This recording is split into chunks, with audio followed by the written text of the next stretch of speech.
Magsalang po tayo ng ano, labahan.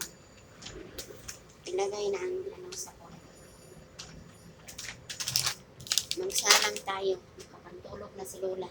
Maaga pa. Ihuwad din ha.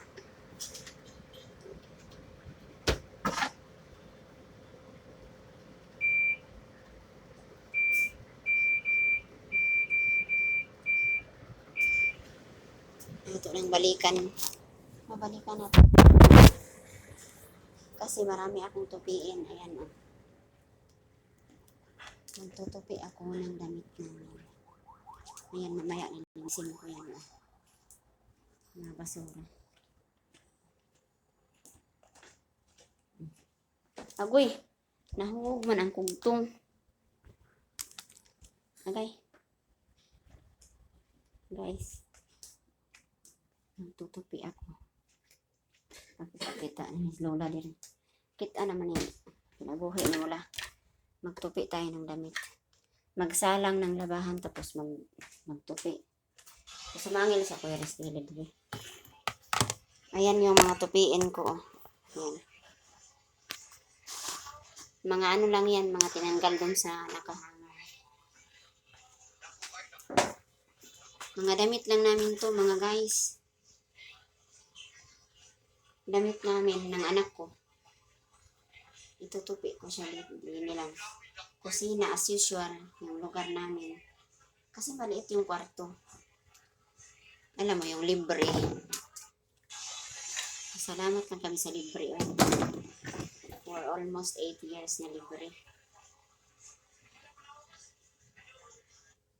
Tapos malapit nang matapos ang libre na ito.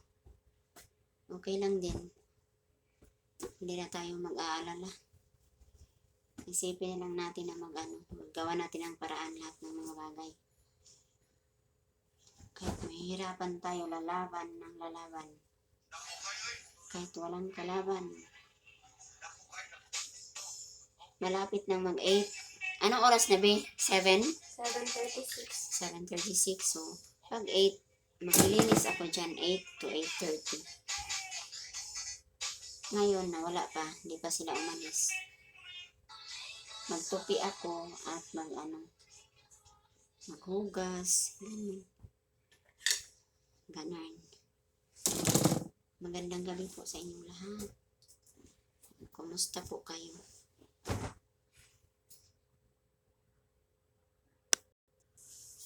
Natapos na ako sa aking pagtutupi, mga kapatid. Ito na.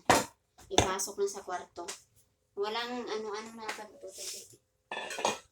Ate-ate. Tapos mamaya, nakadress na si Lola. Mamaya, matapos yung nilabahan kong sinalang, isampay ko na yun.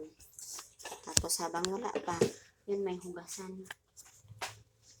Ganito lang ang buhay sa kusina. Ang cellphone na ito ay para na siyang ewan na Ako, sala na sinina kayo. lagi.